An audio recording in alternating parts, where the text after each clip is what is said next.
Okay, now I don't know if any of the rest of y'all have this problem, but being a writer and being somebody who does this for a living pretty much, I'm really bad at answering the question, so what do you do, right? Super hard.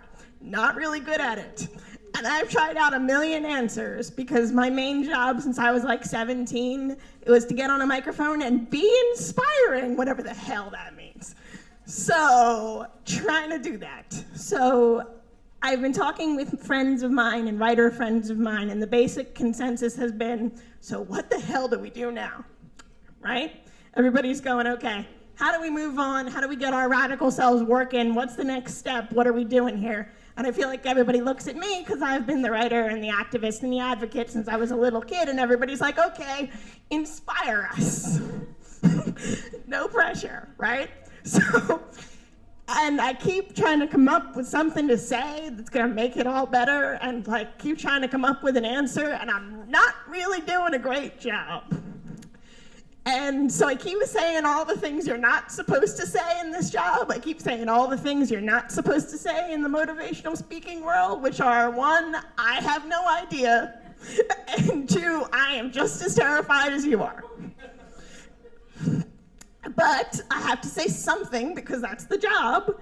And so when somebody comes to me and says, okay, so how are you getting through this? So how are you talking yourself into writing every day? So how are you convincing yourself that any of this is worth doing?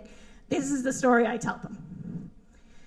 I was at an event like this very recently, one of our World Above events that they talked about earlier, when it used to be in Dante Hall at the street up there. And I was listening to the poet read, or trying to listen to the poet read, and I was doing that thing where you're staring really hard at the person because you're trying to pay attention, but something over here is just constantly distracting your attention, and you're like, I'm not gonna look at it, I'm not gonna look, I don't wanna know what it is, I'm paying attention. Well, obviously I failed. So I finally look over at what's moving, and I suddenly realize it's my friend sitting beside me, and he's fidgeting and moving about. And one of the secret magical powers of disabled people is I'm really good at being able to tell when somebody's trying to hide something, especially trying to hide when they're in pain, because I'm really good at it. Like, I'm really good at not looking like stuff hurts, so I know when people aren't good at it. And I kept looking at him going, yeah, okay. He's trying to hide that. He's fidgeting around left and right, trying to not favor one side, trying not to be obvious. Not working. So I sat there for a couple of minutes going, okay, what am I gonna do? Am I gonna say something? Is that the right thing to do? I don't know.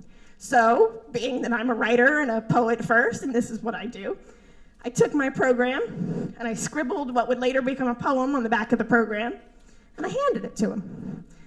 And I thought, that was either a brilliant idea or a big fucking mistake. And he starts writing on it. I'm like, oh no, oh no, oh no. And he hands it back to me, and there are corrections on it. Like editorial corrections. And I went, okay, what was that about? Like, how am I supposed to react to that? And after I got over my righteous indignation of what was I supposed to do with that, I suddenly went, oh, man, maybe I overstepped. Maybe that's why he's avoiding the subject and he's just giving me editorial comments because he doesn't want to acknowledge what I just pointed out, right? And you're like, oh, man, I messed up. So again, I'm in the situation where I'm going, do I say something? Do I open my mouth, or do I just let it go? As usual, I cannot let it go. So at the end of the show, I got up, and honestly, I have no idea what I said. I was so nervous that I did that thing where you say 1,000,000 words in a minute, but you have no idea what any of them are, right? It's like, I have no idea what I actually said. What I do remember is this person looking at me like I had just said something really dumb by acting like he would be offended, and said, it's okay. You made me feel human, and you made me feel seen, and that made me feel human. Well, I'm level now, right? Like, I'm standing there going, okay, don't cry, don't cry, don't cry. Managed to get it together and walk out of the building. And it took me a long time to get that all the way. You know when you hear something really smart, but it didn't sink in your brain all the way? Took me a long time to get that all the way. And then as I'm sitting around talking with writers about what do we do now?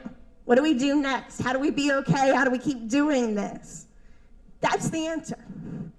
The answer is you keep writing so that one person feels like you saw them.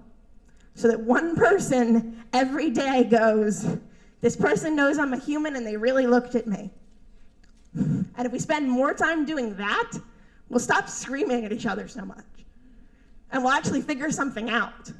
Because we actually stopped and paid attention to each other and said, I see you, and I see the pain you're trying to hide, and I'm with you, and let's figure it out. So that's the thing I'm working on, is to try and act like every room I walk into, I'm looking for one person to see on purpose. And I hope you take that with you. I hope you walk out of this room and think, I'm gonna see one person in every room who doesn't expect me to see them. And I'd like to take credit for that brilliant piece of advice, but it isn't mine. So I'm gonna leave you with it.